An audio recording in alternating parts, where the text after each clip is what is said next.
Friends అందరికీ నమస్కారం అండి.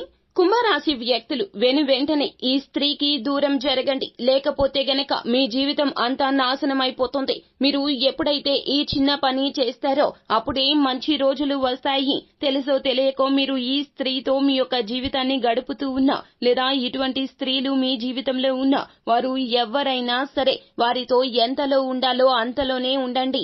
నిర్మోహమాటంగా ఖచ్చితత్వంతో చెప్పేయండి, వారితో మీ యొక్క బంధాన్ని కొనసాగించము అని. మీరు ఒకవేళ ఈ విషయంలో నిర్లక్ష్యం చేస్తే గనక ఆ స్త్రీ మీకు జన్మ జన్మల శత్రువు అయ్యి కూర్చుంటుంది. ఇలాంటి శత్రువులు ఉన్న చోట మీ జీవితంలో ఇక అస్సలు పురోభివృద్ధి అనేదే ఉండదు అంటున్నారు జ్యోతిష పండితులు. అసలు కుంభరాశి వ్యక్తులు ఏ స్త్రీకి దూరం జరగాలో, ఎటువంటి పరిస్థితులు వారి వలన మీకు వస్తున్నాయో తదితర పూర్తి వివరాలు అన్ని కూడా మనం ఈ